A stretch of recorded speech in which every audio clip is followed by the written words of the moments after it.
എന്നെ നോക്കിയിട്ട് ചിരിക്കുന്നേ? എന്തേ ഖദീജ നീ എന്നെ നോക്കിയിട്ട് ചിരിക്കുന്നേ? ഖദീജ ബീബി റളിയല്ലാഹു തആല അൻഹ പറഞ്ഞു, നബിയെ നിങ്ങൾക്ക് എന്തൊരു ഗ്ലാമറാ നബിയെ, നിങ്ങളുടെ മുഖത്ത് വല്ലാത്ത പ്രകാശമാണല്ലോ നബിയെ. നബി സല്ലല്ലാഹു അലൈഹി വസല്ലമ തങ്ങൾ ഖദീജ ബീബി റളിയല്ലാഹു തആല അൻഹയോട് ചോദിച്ചു, 25 കൊല്ലം കൊണ്ട് നീ എന്നെ കാണാൻ നിനക്ക് ഇപ്പോഴാണോ അത് തോന്നിയേ? ഖദീജ 25 വർഷമായിട്ട് നീ എന്നെ കാണുന്നു. എന്റെ പ്രിയപ്പെട്ട സഹോദരങ്ങളെ, സഹോദരിമാരെ, നിങ്ങൾ ചിന്തിക്ക്. 65 വയസ്സുള്ള ഖദീജ ബീബി റളിയല്ലാഹു തആല അൻഹയും തന്റെ പ്രിയപ്പെട്ട ഭർത്താവ് മുത്തുനബി സല്ലല്ലാഹു അലൈഹി വസല്ലമ തങ്ങളും പരസ്പരം അങ്ങോട്ടും ഇങ്ങോട്ടും സ്നേഹിക്കുകയാ. ആ സമയം നമ്മൾ ചിന്തിച്ചു നോക്കിയ നമ്മുടെ വീടിന്റെ അവസ്ഥ. 40 വയസ്സ് കഴിഞ്ഞാൽ ഭർത്താവ് ഒരു റൂമിൽ, ഭാര്യ ഒരു റൂമിൽ കിടക്കുന്ന കാലമാണ്. ഈ സദസ്സിൽ നെളിഞ്ഞിരിക്കുന്ന വാപ്പമാരോട്, ഈ സദസ്സിൽ നെളിഞ്ഞിരിക്കുന്ന എന്റെ ഉപ്പമാരോട്, വേദിയിലും പുറത്തു ഇരിക്കുന്നവരോട്, സ്വന്തം ഭാര്യയുടെ കൂടെ ഇപ്പോഴും കിടന്നുറങ്ങണ എത്ര ഭർത്താക്കന്മാരാ ഉള്ളത്? കാരണം 40 കഴിഞ്ഞു, 45 കഴിഞ്ഞു, ഇനിയിപ്പോ എന്തിപ്പ ഇല്ലേ? ഇനിയിപ്പോ എന്ത്? എങ്കിൽ അള്ളാഹുവെ അപ്പോഴാ സ്നേഹിക്കേണ്ടത്. നീ വിചാരിച്ചോ കല്യാണത്തിന്റെ 1ാമത്തെ രാത്രിയാ സ്നേഹിക്കേണ്ടതെന്ന്? ആരാ പറഞ്ഞതെന്ന്? വാപ്പ കല്യാണത്തിന്റെ 1ാമത്തെ രാത്രിയല്ല സ്നേഹിക്കേണ്ടത്. അത് സ്നേഹിക്കാൻ ആരെ കൊണ്ടും പറ്റും, കാരണം പുതുജോടിയാ. പക്ഷെ സ്നേഹിക്കേണ്ടത് എപ്പോഴെന്നറിയോ? പ്രായമായി വരുമ്പോഴാ. പ്രായമായി വരുന്ന സമയത്താണ് ഏറ്റവും കൂടുതൽ സ്നേഹം കാണിക്കേണ്ടത്. അപ്പൊ നമ്മൾ ആർക്കും വേണ്ട, നാട്ടുകാർക്കും വേണ്ട, സംഘടനകൾക്കും വേണ്ട, നമ്മുടെ മക്കൾക്കും വേണ്ട, ആർക്കും വേണ്ട. ആ സമയത്ത് വീടിന്റെ അകത്ത് രോഗം പിടിച്ച് കിടക്കുന്ന സമയത്ത് അപ്പോഴാ ഭാര്യയും ഭർത്താവും തമ്മിൽ ഏറ്റവും കൂടുതൽ സ്നേഹിക്കേണ്ടത്. അള്ളാഹു നമുക്ക് ഈമാൻ നൽകുമാറാകട്ടെ. അള്ളാഹു നമുക്ക് ഈമാൻ നൽകുമാറാകട്ടെ. അപ്പൊ ഖദീജ ബീബി റളിയല്ലാഹു തആല അൻഹ മുത്തുനബിയും പരസ്പരം ഇങ്ങനെ സ്നേഹിച്ചുകൊണ്ടിരിക്കുകയാ. അവിടെ നിങ്ങൾക്ക് ചരിത്രം അറിയാം. ഖദീജ ബീബി റളിയല്ലാഹു തആല അൻഹ അല്ലാഹുവിന്റെ റസൂൽ സല്ലല്ലാഹു അലൈഹി വസല്ലമ തങ്ങളോട് ചോദിച്ചു, നബിയെ 25 കൊല്ലമായി നമ്മൾ രണ്ടുപേരും ഒരുമിച്ച് ജീവിക്കാൻ തുടങ്ങിയിട്ട്, 25 വർഷക്കാലമായി നമ്മൾ രണ്ടുപേരും വിവാഹ ജീവിതത്തിലേക്ക് കാലെടുത്തു വെച്ചിട്ട് 25 വർഷമായി. ഞാൻ അങ്ങയുടെ മനസ്സിന് വേദനയുണ്ടാക്കണ എന്തെങ്കിലും പറഞ്ഞു പോയിട്ടുണ്ടെങ്കിൽ എനിക്ക് നിങ്ങൾ പൊരുത്തപ്പെട്ടു തരണം. ഭർത്താവിനോട് ഭാര്യ പൊരുത്തം ചോദിക്കുകയാണ്. ഭർത്താവിനോട് ഭാര്യ പൊരുത്തം ചോദിക്കുകയാ. റസൂലുള്ളാഹി തങ്ങൾക്ക് അത്ഭുതമായി. അവിടെ നിന്ന് ഖദീജ ബീബി റളിയല്ലാഹു തആല അൻഹ പറഞ്ഞു, നബിയെ ഞാൻ പോവാ നബിയെ, എന്റെ മരണമെടുത്തു നബിയെ, എന്റെ മരണമെടുത്തു.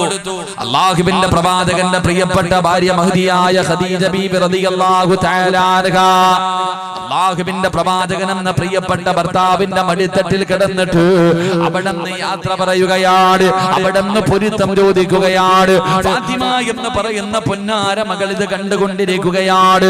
ലോകത്തൊരു പെണ്ണിനും ഒരു മക്കൾക്കും കാണാൻ കഴിയാത്ത ഒരു കാര്യമല്ലേ. അവിടെ നിന്ന് പ്രിയപ്പെട്ട ഭർത്താവിന്റെ കയ്യിൽ പിടിച്ചിട്ട്, വാപ്പാടെ കയ്യിൽ പിടിച്ചിട്ട് ഉമ്മ പൊരുത്തം ചോദിക്കുകയാ. വിട്ടുകൊടുക്കാൻ മനസ്സില്ലാതെ അല്ലാഹുവിന്റെ പ്രവാചകനും പിരിയാൻ കഴിയാതെ കരയുകയാണ്. പ്രവാചകനും അവിടെ നിന്ന് കരയുന്നു. ഖദീജ ബീവിയെ സമാധാനിപ്പിക്കുന്നു. ഖദീജ ബീവിയെ സമാധാനിപ്പിക്കുന്നു. അല്ലാഹുവിന്റെ പ്രവാചകൻ അവസാനം യാത്രയെല്ലാം പറന്നു കിടന്നപ്പോ ഖദീജ ബീവി റളിയല്ലാഹു തആല അൻഹ ഫാത്തിമ എന്ന് പറയുന്ന പൊന്നാര മകളെ അടുത്ത് വിളിക്കുകയാണ്. മോളെ ഫാത്തിമ, ഉമ്മാടെ പൊന്നുമോളിങ് വാ. ഫാത്തിമ ബീവി റളിയല്ലാഹു തആല അൻഹയെ അടുത്ത് പിടിച്ചു. എന്നിട്ട് ഫാത്തിമയുടെ കയ്യിൽ പിടിച്ചു. അല്ലാഹുവിന്റെ പ്രവാചകന്റെ കയ്യിൽ പിടിച്ചു. എന്നിട്ട് ഫാത്തിമ ബീവി റളിയല്ലാഹു തആല അൻഹയുടെ കയ്യിൽ പിടിച്ചിട്ട് ഖദീജ ബീബി റളിയല്ലാഹു തആല അൻഹ കരയുകയാണ്. ഖദീജ ബീബി കരയുകയാണ്. അല്ലാഹുവിന്റെ റസൂൽ ചോദിക്കുന്നു, ഖദീജ എന്തിനാ ഖദീജ നീ കരയുന്നത്? എന്തിനാ ഖദീജ കരയുന്നത്? യാ റസൂലല്ലാഹ്, എന്റെ പൊന്നാര മകള് ചെറിയ പെണ്ണാണല്ലോ, എന്റെ ഫാത്തിമയ്ക്ക് ചെറിയ പ്രായമാണല്ലോ. ഒരു പെൺകുട്ടിക്ക് ഏറ്റവും കൂടുതൽ ഉമ്മയുടെ ആവശ്യം വരുന്ന സമയമാണല്ലോ. ഒരു പെണ്ണിന് ഉമ്മയാണല്ലോ വേണ്ടത്, ഒരു ഉമ്മയുടെ സഹായം വേണ്ട സമയമാണല്ലോ. പക്ഷേ ഞാൻ പോകുകയാണല്ലോ നബിയേ, എനിക്ക് ഫാത്തിമയെ കുറിച്ച് ഓർത്തിട്ട് വല്ലാത്ത വേദനയുണ്ട്.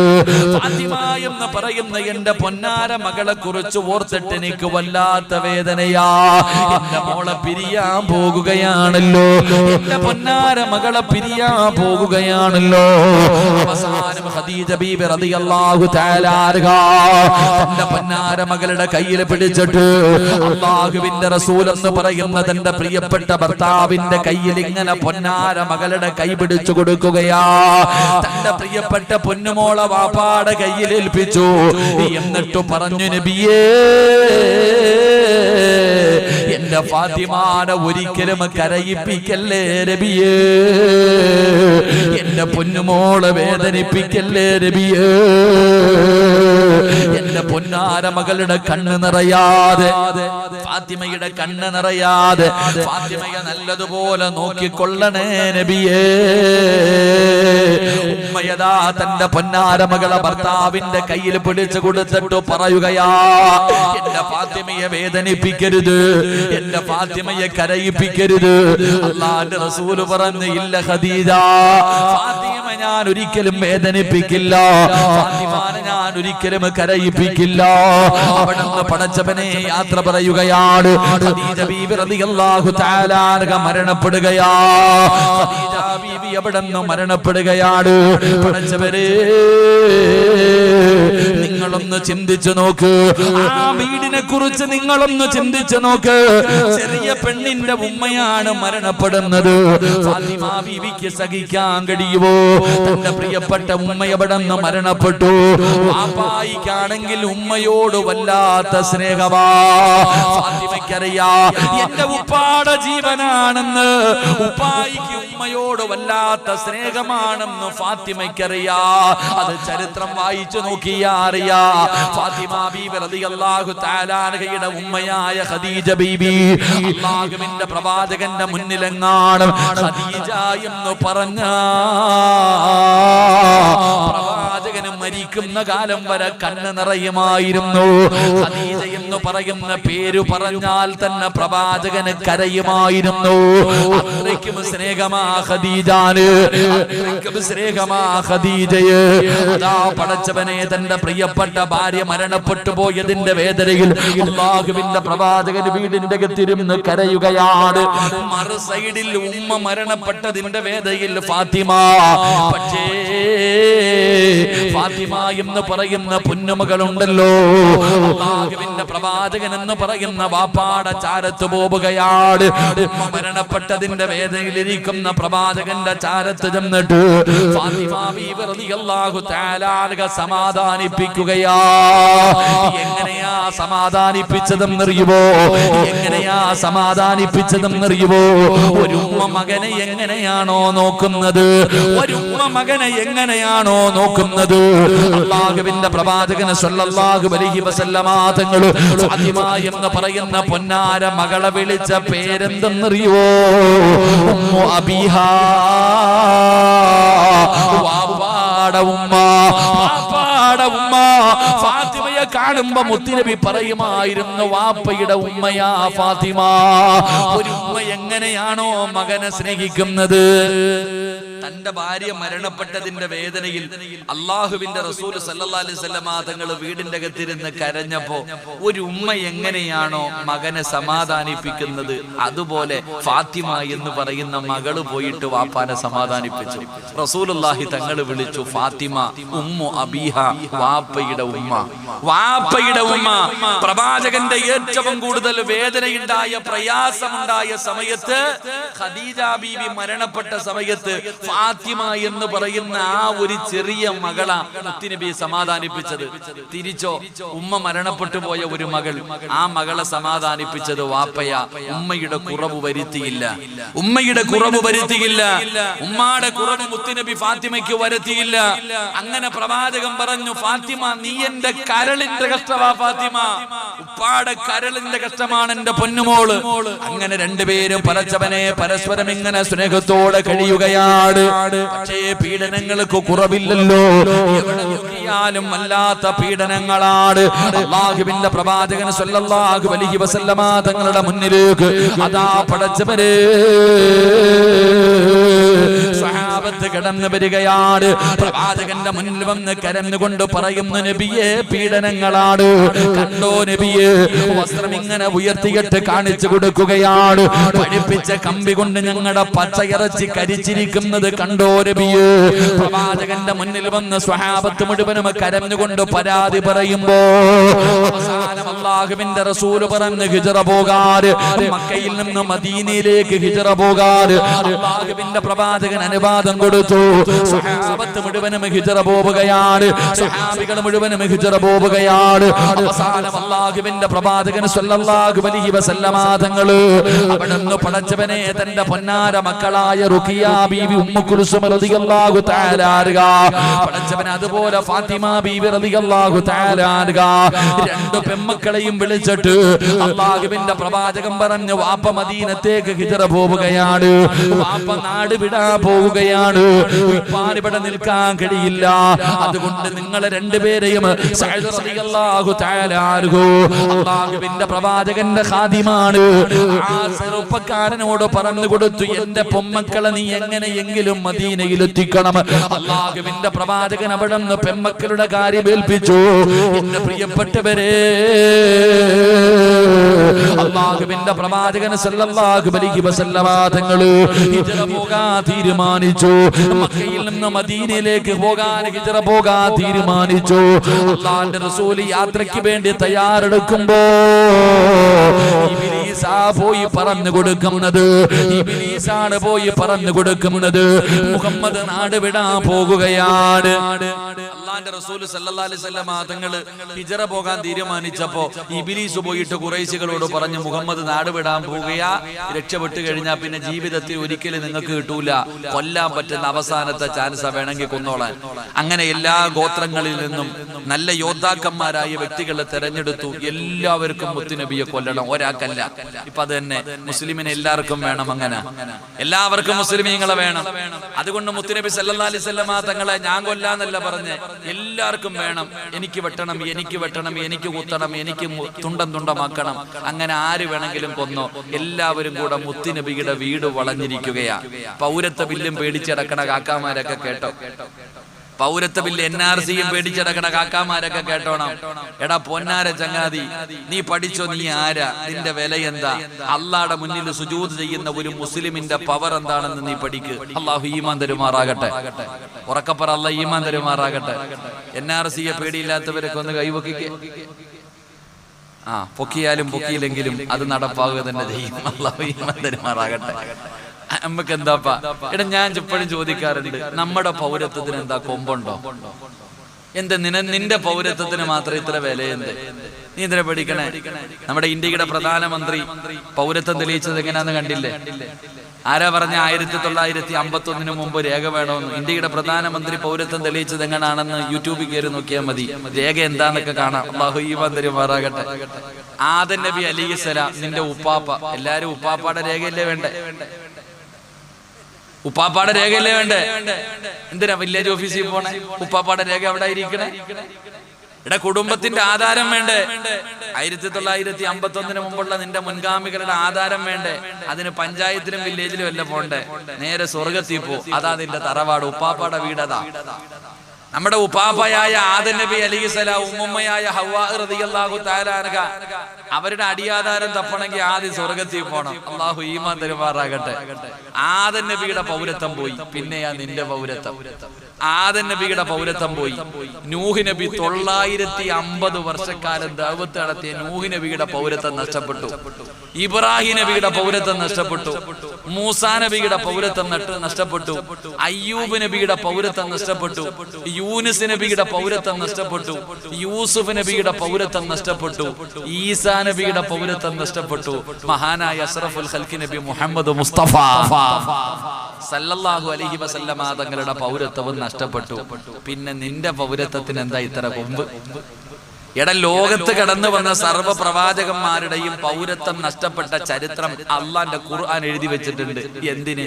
നാളെ നിന്റെയും നഷ്ടപ്പെടുമെന്ന് പഠിക്കാൻ. ഒരു സുപ്രഭാതത്തിൽ പൊട്ടിപ്പടന്നല്ലോ. എടാ രാവിലെ വീട്ടിൽ വന്നിട്ട് ഉറക്കത്തിൽ നിന്ന് വിളിച്ചുണർത്തിയിട്ട് പറയാ, എടാ നിന്റെ പൗരത്വം നഷ്ടപ്പെട്ടു പോയി എന്ന് പറഞ്ഞ ശരി തന്നെ. പക്ഷെ നീ ഹദീസും ഖുർആനും വായിക്കുന്നവനാ. നിന്റെ പ്രവാചകന്മാരുടെ മുഴുവനും പൗരത്വം നഷ്ടപ്പെട്ടിട്ടുണ്ട്, സഹാബത്തിന്റെയും നഷ്ടപ്പെട്ടിട്ടുണ്ട്, സഹാബത്തിന്റെയും നിന്റെ മുൻഗാമികളുടെയും നഷ്ടപ്പെട്ടിട്ടുണ്ട്, നിന്റെയും നഷ്ടപ്പെടുമടാ. ഇതുകൊണ്ട് നീ പേടിക്കണ്ട, ഒരുങ്ങിയിരുന്നോളാൻ വേണ്ടി ഈ ചരിത്രമൊക്കെ പറഞ്ഞെന്ന്. എന്നിട്ട് നമുക്ക് പേടി. ഇങ്ങോട്ട് നോക്ക് ചങ്ങാതി, നബി സല്ലല്ലാഹു അലൈഹി വസല്ലമ തങ്ങളുടെ വീട് മുഴുവനും ഉറയിൽ കിടക്കണ വാട് ഊരി പിടിച്ചിട്ട് ചങ്ങായിമാരൊക്കെ ഇങ്ങനെ നിൽക്കുക, വെട്ടി മുറുക്കാൻ. റസൂലുള്ളാഹി തങ്ങളെ യാത്രയ്ക്ക് വേണ്ടി ഒരുങ്ങി ഇങ്ങനെ നിന്നപ്പോ മുഖറബുൽ അംലാഖു മലക്ക് ജിബ്രീൽ, മുഖറബുൽ അംലാഖു മലക്ക് ജിബ്രീൽ അലൈഹിസ്സലാം ഇങ്ങനെ മുത്തുനബിയുടെ വീടിന്റെ അകത്തേക്ക് വന്നു. എന്നിട്ട് പറഞ്ഞു, നബിയെ, വീടിന്റെ വെളിയിൽ ചങ്ങാതിമാരെല്ലാം വാളും പിടിച്ചുകൊണ്ട് നിൽക്കുന്നുണ്ട് നിങ്ങളെ കൊല്ലാൻ. അതുകൊണ്ട് AK-47 അങ്ങോട്ട് എടുക്കണം. വീടിന്റെ വാതിൽ തുറന്നിട്ട് പറ വെടിവെച്ച് എല്ലാത്തിനും കൊല്ല എന്നാ പറഞ്ഞ്. അല്ലെങ്കിൽ വല്ല ആറ്റം പോകുമ്പോ വല്ല മിസൈലോ എടുത്ത് വെളിയിലിട്ടിട്ട് കൊന്നിട്ട് പോണോന്നാ പറഞ്ഞ്? അല്ല. പിന്നെ എന്തേ പറഞ്ഞ്? ചരിത്രം നോക്കിയാ മതി. ഇന്നത്തോടുകൂടി നിന്റെ പൗരത്വ പേടി മാറും. അള്ളാഹു ഈമാൻ തരുമാറാകട്ടെ. നബി സല്ലല്ലാഹു അലൈഹി വസല്ലമ തങ്ങളോട് പറഞ്ഞു, ഒരു പിടി മണ്ണ് വാരണം. ഒരു പിടി. ഏത് മണ്ണ്? സ്വർഗത്തിലെ മണ്ണൊന്നുമല്ല, ഒരു പിടി മണ്ണ് വാരണം. ഈ മണ്ണ് വാരിയിട്ട് കയ്യിൽ ഇങ്ങനെ പിടിച്ചിട്ട് ഖുർആനിലെ ഒരായത്ത് ഓതണം. യാസീൻ ഓതുവല്ലോ, ആ യാസീനിലെ ഒരായത്ത്, വജഅൽനാ മിൻ ബൈനി ഐദീഹിം സദ്ദാ വമിൻ ഖൽഫിഹിം സദ്ദാ, ഈ ആയത്ത് ഓതി ആ പിടി മണ്ണിന്റെ അകത്ത് ഇങ്ങനെ ഊതിയിട്ട് വാതിൽ അങ്ങോട്ട് തുറക്കണം. ഒറ്റ ഏറ് എറിയണം, ഇറങ്ങി നടന്നു പോകണം. മഹാനായ നബി മുഹമ്മദ് മുസ്തഫ സല്ലല്ലാഹു അലൈഹി വസല്ലമ തങ്ങളോട് പറഞ്ഞു, ഒരു പിടി മണ്ണ് വാരി ഖുർആനിലെ ഒരായത്ത് ഓതിയിട്ട് ഒറ്റ ഏറ് എറിഞ്ഞിട്ട് ഇറങ്ങി പോകാൻ പറഞ്ഞപ്പോ മുത്തുനബി അതുപോലെ തന്നെ ചെയ്തു. ഒരു പിടി മണ്ണ് വാരി ഖുർആനിലെ ആയത്ത് ഓതി വാതില് തുറന്ന് ഒറ്റ ഏറ്. എന്നിട്ട് ഓടിയോ? ഇല്ല. അവന്മാരുടെ മുന്നിൽ കൂടെ നെഞ്ചും വിരിച്ച് നടന്നുപോയി മഹാനായ നബി മുഹമ്മദ് മുസ്തഫ. അപ്പൊ എന്താ ആ ഒരു പിടി മണ്ണിന് എത്ര പവർ? ആ ഒരു പിടി മണ്ണിന് എത്ര പവർ? ഖുർആനിലെ ഒറ്റ ആയത്ത്, ആ ആയത്തിന് എത്ര പവർ? ആ അല്ലാഹ് ഇപ്പോഴും ഉണ്ട് ചങ്ങാതി. ആ അല്ലാഹ് ഇപ്പോഴും ഉണ്ടല്ലോ. ആ അല്ലാഹിലല്ലേ ഞാനും നിങ്ങളും വിശ്വസിക്കുന്നത്. അല്ലാഹുവിന്റെ പ്രവാചകർ സല്ലല്ലാഹു അലൈഹി വസല്ലമ തങ്ങൾ അമ്മാരുടെ കണ്ണിന്റെ മുന്നിൽ കൂടെ ഇറങ്ങിപ്പോയി. ആരെങ്കിലും കണ്ട? ആരും കണ്ടില്ല. എല്ലാം കണ്ണ് ഇങ്ങനെ കണ്ണ് ഞെവ, അതിനകത്ത് മണ്ണ് വീണിട്ട് റസൂലുള്ളാഹി തങ്ങൾ ഇറങ്ങിപ്പോയി. അബൂബക്കർ സിദ്ദീഖ് റളിയല്ലാഹു തആല അൻഹു കാത്തു നിൽക്കുക. രണ്ടുപേരും കൂടെ യാത്ര തുടങ്ങി. പേ പിടിച്ച പോലെയുമാരിളവി. മുത്തുനബി രക്ഷപ്പെട്ടെന്ന് കണ്ടപ്പോഴത്തേക്ക് പടച്ചവനെ ഭ്രാന്ത് പിടിച്ചിട്ട് നടക്കാ. ഇങ്ങനെ നബി സല്ലല്ലാഹു അലൈഹി വസല്ലമ തങ്ങളും അബൂബക്കർ സിദ്ദീഖ് തങ്ങളും കൂടെ ഗുഹയ്ക്കകത്ത് ഇങ്ങനെ ഒളിച്ചിരിക്കാം. മക്കത്ത് മദീനത്തൊക്കെ പോവല്ലോ. ഗുഹയ്ക്കകത്ത് ഇങ്ങനെ ഒളിച്ചിരിക്കുമ്പോ മുത്തുനബി അലിയ ഫാത്തിമ മുത്തുനബി സല്ലല്ലാഹു അലൈഹി വസല്ലമ തങ്ങൾ അബൂബക്കർ സിദ്ദീഖ് തങ്ങളുടെ മടിയിൽ തലവെച്ചിട്ട് കിടക്ക. അബൂബക്കർ സിദ്ദീഖ് തങ്ങളിരുന്ന് വിറയ്ക്ക, കയ്യും കാലൊക്കെ വിറയ്ക്കുന്നുണ്ട്. മുത്തുനബി നോക്കുമ്പോ ഇനി വിറയ്ക്ക ചങ്ങാതി, പനി പിടിച്ച പോലെ. എന്തേ അപ്പൊ വിറയ്ക്കണം അബൂബക്കറെ? എന്തേ അബൂബക്കറെ വിറയ്ക്കണേ? നബിയെ, ഒന്ന് മുകളിലേക്ക് നോക്ക് നബിയെ. ശത്രുക്കൾ വാളും പിടിച്ചുകൊണ്ട് ഈ ഗുഹയുടെ മുകളിൽ നിൽക്കുകയാ. ശത്രുക്കൾ വാളും പിടിച്ചുകൊണ്ട് ഇവിടെ വരെ എത്തി, ഗുഹയുടെ മുകളിലെത്തി.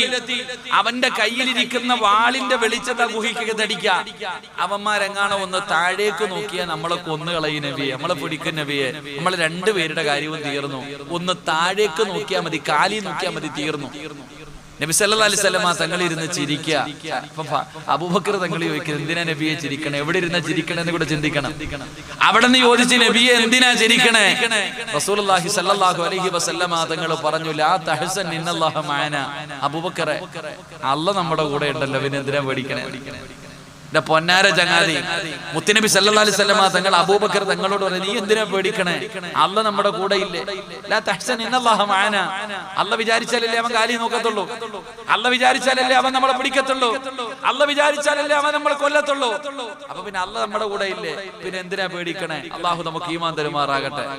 അതുകൊണ്ട് ഞാൻ നിങ്ങളോടും ചോദിക്കാം, അല്ലാഹ് നമ്മുടെ കൂടെ ഉണ്ടല്ലോ, അല്ലാഹ് നമ്മുടെ കൂടെ ഇല്ലേ, പിന്നെ എന്തിനാ അപ്പൊ പേടിക്കണേ? ഭൂരിപക്ഷം ഇല്ലാത്തതുകൊണ്ടോ? ഭൂരിപക്ഷം ഇല്ല. ഭൂരിപക്ഷം ഇല്ലാത്തത് നല്ലതാ. ഭൂരിപക്ഷം ഇല്ലാത്ത നല്ലതാ. നിങ്ങൾ ചരിത്രം എടുത്തു നോക്ക്.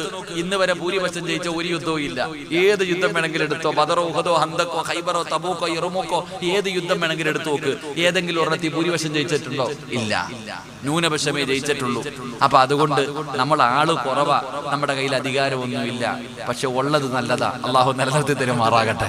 അള്ളാഹു നിലനിർത്തി തരുമാറാകട്ടെ. അതുകൊണ്ട് എന്റെ പ്രിയമുള്ളവരെ, ഞാൻ പറഞ്ഞത് റസൂലുള്ളാഹി സ്വല്ലല്ലാഹു അലൈഹി വസല്ലമ തങ്ങൾ അങ്ങനെ ഹിജ്റ പോയി, മുത്തുനബി പോയി. പക്ഷേ പ്രവാചകന് മദീനത്ത് ചെന്നിട്ട് ഉറക്കമില്ല. കാരണം ഫാത്തിമ എന്ന് പറയുന്ന പൊന്നാര മകളും മക്കയില. ഫാത്തിമ എന്ന് പറയുന്ന പൊന്നാര മകളെ കുറിച്ച് ഒരു അറിവുമില്ല. ഉമ്മയില്ലാത്ത മകളാണല്ലോ. ഭാര്യയുടെ കയ്യിൽ പിടിച്ചിട്ട് പറഞ്ഞതാ ഒരിക്കലും ഫാത്തിമാനെ വേദനിപ്പിക്കില്ല എന്ന്. എന്റെ പ്രിയപ്പെട്ട സഹോദരങ്ങളെ, അള്ളാഹുവിന്റെ പ്രവാചകന്റെ പെമ്മക്കളുമായി സഅദ് റളിയല്ലാഹു തആല അൻഹു അവിടെ നിന്ന് യാത്രയായി. മക്കയിലെ ഖുറൈശികൾ ഭ്രാന്ത് പിടിച്ചിട്ട് നടക്കുക. വാപ്പാനെ കിട്ടിയില്ലെങ്കിൽ മോളെയെങ്കിലും കൊന്ന് സമാധാനിക്കണം. എന്തായാലും മുഹമ്മദിനെ കിട്ടിയില്ല. മുഹമ്മദിന്റെ കരളിന്റെ കഷ്ടമാ ഫാത്തിമ. അവളെയെങ്കിലും കൊന്നിട്ട് നമുക്കൊന്ന് കലി തീർക്കണം എന്ന് പറഞ്ഞുകൊണ്ട് പടച്ചവരെ, അധികാരം കിട്ടിയില്ലെങ്കിൽ ആ നാട്ടിലെ നാട്ടുകാരെയെങ്കിലും കൊന്ന് സമാധാനിപ്പിക്കണമെന്ന് പലരും പടച്ചവനെ തീരുമാനിച്ചതുപോലെ വാപ്പയെ കിട്ടിയില്ലല്ലോ, പൊന്നാര മകളെ കൊന്നിട്ടെങ്കിലും സമാധാനിക്കണമെന്ന് കരുതിയിട്ട് വാളുമെടുത്തുകൊണ്ട് പരക്കം പായുകയാണ്. അവസാനം പടച്ചവരെ, അല്ലാഹുവിന്റെ പ്രവാചകന്റെ പൊന്നാര മകള് സഞ്ചരിക്കുന്ന ഒട്ടകമുണ്ടല്ലോ, ആ ഒട്ടകത്തിനെ പടച്ചവനെ കൊല്ലുകയാണ്. ഒട്ടകത്തിന്റെ തല വെട്ടി മുറിക്കുകയാണ്. അവസാനം പടച്ചവരെ മരുഭൂമിയിൽ പടച്ചവനെ ശത്രുവിനെ പിടിച്ചു നിർത്തിയിട്ട് സഅദ് റളിയല്ലാഹു തആല അൻഹു അല്ലാഹുവിന്റെ പ്രവാചകന്റെ പെമ്മക്കളോട് വിളിച്ചു പറഞ്ഞു, ഫാത്തിമ, ഈ കാണുന്ന വഴിയെ നേരെ പോയാ മദീനയാ. ഈ കാണുന്ന വഴിയുണ്ടല്ലോ, ഈ ദിശയിലൂടെ പോയാ മദീനത്ത് ചെല്ല, നിന്റെ വാപ്പയുടെ ചാരത്ത് ചെല്ല. അതുകൊണ്ട് രണ്ടുപേരും ഓടിക്കോ. തിരിഞ്ഞു നോക്കല്ലേ ഫാത്തിമ, തിരിഞ്ഞു നോക്കല്ലേ ഫാത്തിമ, പേടിക്കണ്ട ഫാത്തിമ, പടച്ചറപ്പ് നമ്മുടെ കൂടെയുണ്ട് ഫാത്തിമ. സഅദ് റളിയല്ലാഹു തആല അൻഹു ഫാത്തിമ എന്ന് പറയുന്ന ചെറിയ മകളോട് അവിടെ നിന്ന് കാണിച്ചു കൊടുത്തു, ഇതിലേ പോയാ മദീനത്ത് ചെല്ല. അവിടെ നിന്ന് ഓടാൻ പറയുമ്പോ എന്റെ പ്രിയപ്പെട്ട പെങ്ങള് പൗരത്വമില്ലെന്ന് കേട്ടപ്പോ പേടിച്ച് ഉറക്കം നഷ്ടപ്പെട്ടു പോയ പെങ്ങള്, പടച്ചവനെ എങ്കിലും ഫാത്തിമ എന്ന് പറയുന്ന ഈ പെണ്ണിന്റെ ചരിത്രം നീയൊന്ന് പഠിക്കൂ. അതാ ശത്രുക്കള് തന്റെ സഞ്ചരിച്ചിരുന്ന ഒട്ടകത്തിനെ വെട്ടിക്കൊന്നിട്ട് ഫാത്തിമാനെ കൊല്ലാൻ നോക്കുമ്പോ അവിടെ നിന്ന് സ്വഹാബി പറഞ്ഞു, ഇതിലേ നേരെ പൊക്കൊള്ളാറ്. ആ ഫാത്തിമ എന്ന് പറയുന്ന പൊന്നാര മകള് ഓടുകയാ. ആരാരുമില്ലാത്ത മരുഭൂമിയിലൂടെ, കടിക്കാൻ ഭക്ഷണമില്ലാത്ത, ഒരാളും സഹായിക്കാനില്ലാത്ത മരുഭൂമിയിലൂടെ ഓടുകയാ. എത്ര കിലോമീറ്ററാ ഓടിയതെന്നറിയുമോ? എത്ര കിലോമീറ്ററാ ഓടിയതെന്നറിയുമോ? ചരിത്രം പറയുകയാണ്. താൻ സഞ്ചരിച്ചിരുന്ന ഒട്ടകത്തെ വെട്ടിമുറിച്ചു, തല വെട്ടിമുറിച്ചു, ഒട്ടകം താഴെ വീണു. അവിടെ നിന്ന് റസൂലുള്ളാഹി തങ്ങളുടെ മക്കളെ കൊല്ലാൻ നോക്കിയപ്പോ സ്വഹാബി ശത്രുവിനെ പിടിച്ചിട്ട് പറഞ്ഞു, ഇതിലെ നേരെ പോയ മദീനത്തല്ല ഓടിക്കൊള്ളാൻ. ഇവിടെ നിന്ന് നേരെ പോയ മദീനത്തെത്തും പൊക്കോളാൻ. അള്ളാഹുവിന്റെ റസൂലിന്റെ പെമ്മക്കൾ ഓടുകയാ. എത്ര കിലോമീറ്റർ? ചരിത്രം പറയുന്ന 200 കിലോമീറ്ററിൽ പുറത്ത്. ഇവിടെ നിന്ന് 200 കിലോമീറ്റർ എത്ര ദൂരം? മൈസൂർ വരെ പോണ ദൂരം. എങ്ങനെ? ഇവിടെ നിന്ന് മൈസൂർ വരെ പോണ ദൂരം ഒന്ന് സങ്കല്പിക്ക്. വണ്ടിയിലല്ല. നമ്മൾ ഇവിടുന്ന് പോവാണെങ്കിൽ എന്തെല്ലാം ഉണ്ടാകും. എന്നാ ഫാത്തിമ റളിയല്ലാഹു തആല അൻഹ മുത്തുനബിയുടെ പെമ്മക്കൾ ആ 200 കിലോമീറ്ററിൽ പുറത്ത് ഒറ്റയ്ക്ക് മരുഭൂമിയിലൂടെ ഓടുകയാ. റസൂലുള്ളാഹി തങ്ങൾ ഇങ്ങനെ വന്ന് കാത്തു നിൽക്കും, മോളെ നോക്കി നിൽക്കും. മക്കയിൽ നിന്ന് വരുന്ന വഴിയിലേക്ക് നോക്കി ഇങ്ങനെ ഇരിക്കുക, പൊന്നുമോളെ കാണാനില്ല. എന്റെ പ്രിയപ്പെട്ടവരെ, ചരിത്രം പറയുന്നു, അവസാനം ഫാത്തിമ ബീവി റളിയല്ലാഹു തആല അൻഹ ഓടി ക്ഷീണിച്ചു വരുന്നത് മുത്തുനബി കണ്ടു. തന്റെ പൊന്നാര മകള് പേടിച്ച് വിറച്ചുകൊണ്ട് ഓടി വരുന്നത് അല്ലാഹുവിന്റെ പ്രവാചകൻ കണ്ടു. മുത്തുനബി സല്ലല്ലാഹു അലൈഹി വസല്ലമ തങ്ങൾ നോക്കുമ്പോൾ തന്റെ പൊന്നാര മകള് വസ്ത്രങ്ങളൊക്കെ കീറിയിട്ടുണ്ട്, ശരീരത്ത് നിന്ന് രക്തമൊലിക്കുന്നുണ്ട്. തന്റെ പൊന്നാര മകള് വല്ലാത്തൊരവസ്ഥയിൽ ഓടി വരികയാണ്. റസൂലുള്ളാഹി തങ്ങളെ കണ്ടപ്പോ ഫാത്തിമ ബീവിയുടെ സർവ്വപ്രയാസവും മാറുകയാണ്. ഫാത്തിമയെ കണ്ടതും അല്ലാഹുവിന്റെ റസൂൽ കരയുകയാ. തന്റെ പൊന്നാര മകളെ കണ്ടപ്പോ പ്രവാചകൻ സല്ലല്ലാഹു അലൈഹി വസല്ലമ തങ്ങള് ഫാത്തിമ ബീവിയുടെ നെറ്റിത്തടത്തിൽ കെട്ടിപ്പിടിച്ചിട്ട് ചുംബനം കൊടുക്കുകയാ. ഉപ്പാന്റെ അടുക്കൽ പൊന്നുമോള് വന്നല്ലോ, എന്റെ പൊന്നാര മകൾക്കൊന്നും പറ്റിയില്ലല്ലോ. അവിടെ പ്രവാചകനെ കയ്യിൽ പിടിച്ചു കൊണ്ടുപോവുകയാണ്. പിന്നെ മദീനയിൽ സമാധാനമുള്ള അനുഭവമുള്ള ഒരു ജീവിതമാണല്ലോ. അല്ലാഹുവിന്റെ പ്രവാചകൻ സല്ലല്ലാഹു അലൈഹി വസല്ലമ തങ്ങൾ മദീനത്ത് ചെന്നിട്ട് ഇങ്ങനെ ജീവിക്കുമ്പോഴാണ് പടച്ചവനെ ബദർ യുദ്ധം കടന്നു വരുന്നത്. പ്രതികാരത്തിന് വേണ്ടി ഇറങ്ങിയിരിക്കുകയാണ്. അവസാനം ബദറിന്റെ രണാങ്കണത്തിലേക്ക് സ്വഹാബത്തിന്റെ കൂടെ പ്രവാചകൻ യാത്രയാകുമ്പോ അല്ലാഹുവിന്റെ പ്രവാചകന്റെ പ്രിയപ്പെട്ട പൊന്നുമോള് റുഖിയ ബീവി റളിയല്ലാഹു തആല അൻഹ ഉസ്മാൻ തങ്ങളുടെ ഭാര്യയാണ്. രോഗം പിടിച്ച് കിടക്കുകയാണ്. അല്ലാഹുവിന്റെ പ്രവാചകൻ അവിടെ നിന്ന് പറഞ്ഞു, ഉസ്മാൻ നീ യുദ്ധത്തിന് വരണ്ട, ഭാര്യ സുഖമില്ലാതെ കിടക്കുകയാണല്ലോ. അവിടെ നിന്ന് പൊന്നാര ഭാര്യയ്ക്ക് ഖിദ്മത്ത് ചെയ്യാൻ അവിടെ നിന്ന് പറഞ്ഞേൽപ്പിക്കുകയാണ്. അല്ലാഹുവിന്റെ പ്രവാചകൻ ബദർ യുദ്ധത്തിന് പോയി. പക്ഷേ അല്ലാഹുവിന്റെ പ്രവാചകൻ അവിടെ നിന്ന് യുദ്ധത്തിലേക്ക് പോയി കഴിഞ്ഞപ്പോ അല്ലാഹുവിന്റെ റസൂലിന്റെ പൊന്നുമകളങ്ങ് മരണപ്പെടുകയാണ്. റുഖിയ ബീവി റളിയല്ലാഹു തആല അൻഹ മരണപ്പെടുകയാണ്. ഫാത്തിമ ബീവി വീടിന്റെ അകത്തിരുന്ന് കരയുകയാ. സ്വന്തം സഹോദരിയാണ് മരിച്ചു കിടക്കുന്നത്, സ്വന്തം ജ്യേഷ്ഠത്തിയാണ് മരിച്ചു കിടക്കുന്നത്. ഫാത്തിമ ബീവിക്ക് എന്ത് ചെയ്യണമെന്നറിയില്ല. വാപ്പയാണെങ്കിൽ നാട്ടിലില്ല, വാപ്പ നാട്ടിലില്ല. അവസാനം ഉസ്മാൻ തങ്ങൾ അവിടെ നിന്ന് മയ്യത്ത് ഖബറടക്കി. എന്റെ പെങ്ങളെ ചിന്തിച്ചു നോക്ക്, നീയാണെങ്കിൽ എന്ത് ചെയ്യും പെങ്ങള്, നീയാണെങ്കിൽ എന്ത് ചെയ്യും പെങ്ങള്? അല്ലാഹുവിന്റെ പ്രവാചകൻ നാട്ടിലില്ല, വാപ്പ നാട്ടിലില്ല. മകള് മരണപ്പെട്ടപ്പോ അനുജത്തി എല്ലാ വേദനയും മനസ്സിന്റെ ഉള്ളിൽ കടിച്ചമർത്തി കെട്ടിയിരിക്കുകയാണ്. അവസാനം അല്ലാഹുവിന്റെ പ്രവാചകർ ബദർ യുദ്ധം കഴിഞ്ഞു മടങ്ങി വരുമ്പോ ഫാത്തിമ ബീവി റളിയല്ലാഹു തആല അൻഹ ഇറങ്ങി ഓടുകയാ. തന്റെ ഉപ്പാടെ ചാരത്തേക്ക് ഓടുകയാണ്. വാപ്പാനെ കണ്ടതും ഓടിച്ചെന്നു ഉപ്പാടെ കയ്യിൽ പിടിച്ചിട്ട് കരയുകയാ. അതുവരെ മനസ്സിന്റെ ഉള്ളിൽ വെച്ചിരുന്ന വേദന മുഴുവനും ഇറക്കി വെക്കുകയാണ്. വാപ്പാനെ കെട്ടിപ്പിടിച്ചു കരയുകയാണ്. എന്നിട്ട് ഉപ്പാടെ കയ്യിൽ പിടിച്ചു. എന്തേ ഫാത്തിമ കരയുന്നത്, എന്തേ ഫാത്തിമ കരയുന്നത്? പടച്ചവനെ, ഫാത്തിമ എന്ന് പറയുന്ന പൊന്നാര മകളുണ്ടല്ലോ, വാപ്പാടെ കയ്യിലും പിടിച്ച് നടന്നു പോവുകയാ, ഉപ്പാടെ കയ്യിൽ പിടിച്ച് നടന്നു പോവുകയാ. എവിടേക്കെന്നറിയോ? പൊന്നാര മകളുടെ ഖബറിന്റെ ചാരത്താ. ഉപ്പാന്റെ കയ്യിൽ പിടിച്ചു കൊണ്ടുപോയിട്ട് സ്വന്തം മകളുടെ ഖബറിന്റെ ചാരത്ത് കൊണ്ടുപോയി നിർത്തുകയാണ്. പോയുപ്പാ റുഖിയ, പോയുപ്പാ. ഫാത്തിമ എന്ന് പറയുന്ന പൊന്നാര മകളുണ്ടല്ലോ, പാപ്പാനെ സ്വന്തം മകളുടെ ഖബറിന്റെ ചാരത്ത് കൊണ്ടുപോയി നിർത്തുകയാണ്. പ്രവാചകന്റെ കണ്ണ് നിറയുമ്പോ സമാധാനിപ്പിച്ചതാരാ? ഫാത്തിമ എന്ന് പറയുന്ന പൊന്നാര മകളാ. എന്റെ പ്രിയമുള്ളവരെ, അത് കഴിഞ്ഞ് പടച്ചവനെ ഫാത്തിമയ്ക്ക് വിവാഹപ്രായമെത്തി. അല്ലാഹുവിന്റെ പ്രവാചകൻ സല്ലല്ലാഹു അലൈഹി വസല്ലമ തങ്ങൾ ഫാത്തിമ ബീവിയെ വിളിച്ചിട്ട് പറഞ്ഞു, ഫാത്തിമ, നിന്റെ ഉപ്പയും ഉമ്മയും ഞാനാണ്, നിന്റെ ഉപ്പയും ഉമ്മയും ഞാനാണ്. നിനക്ക് വിവാഹപ്രായമെത്തി. നീ ഒറ്റയ്ക്ക് ഇങ്ങനെ നടന്നാ പോരാ, നിനക്കൊരു കുടുംബ ജീവിതം വേണമല്ലോ, നിനക്കൊരു താങ്ങ് വേണമല്ലോ. അതുകൊണ്ട് വാപ്പ നിനക്ക് വേണ്ടി ഒരു പുതിയ ആപ്പളയെ തിരയാൻ പോവുകയാണ്. അല്ലാഹുവിന്റെ റസൂൽ ഫാത്തിമ എന്ന് പറയുന്ന പൊന്നാര മകളോട് പറഞ്ഞു കൊടുക്കുകയാ, എന്റെ പ്രിയപ്പെട്ട വാപ്പമാര്, ചെയ്യേണ്ടത് അങ്ങനെയാണ്. പെൺമക്കളോട് നിങ്ങൾ പറയണേ, പെൺമക്കളോട് നിങ്ങൾ അഭിപ്രായം ചോദിക്കണേ. പെൺമക്കൾക്ക് സർവ്വ കാര്യങ്ങളും പറഞ്ഞു കൊടുക്കേണ്ട ബാധ്യത മാതാപിതാക്കൾക്കോ. അല്ലാഹുവിന്റെ പ്രവാചകൻ അവിടെ നിന്ന് ഫാത്തിമയ്ക്ക് ഒരു പുതിയ ആപ്പളയെ തിരയാൻ തുടങ്ങി. മദീനത്തെ ഏറ്റവും വലിയ കോടീശ്വരന്മാരുണ്ടല്ലോ, അല്ലാഹുവിന്റെ റസൂലിന്റെ വീടിന്റെ മുന്നിലേക്ക് പെണ്ണ് ചോദിച്ചു വരികയാണ്. ഒരുപാട് സ്വഹാബത്ത് വന്നു, ഒരുപാട് സ്വഹാബത്ത് വന്നു, ഒരുപാട് വലിയ വലിയ കോടീശ്വരന്മാര് വന്നു. അല്ലാഹുവിന്റെ റസൂൽ അനുവാദം കൊടുത്തില്ല.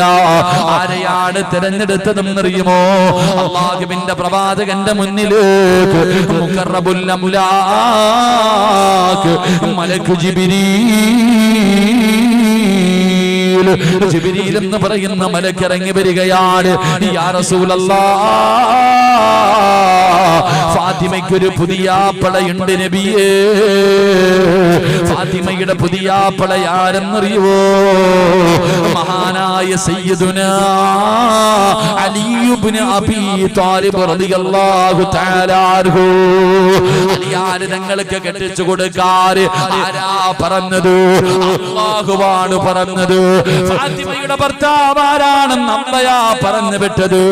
ജിബ്രീൽ എന്ന് പറയുന്ന മലക്ക് വന്ന് പറഞ്ഞു കൊടുക്കുകയാ. ആരാ? അലിയാർ തങ്ങളാരാ? എടാ ചെറുപ്പക്കാരാ, അലിയാർ തങ്ങളുടെ ജോലി എന്തെന്നറിയോ?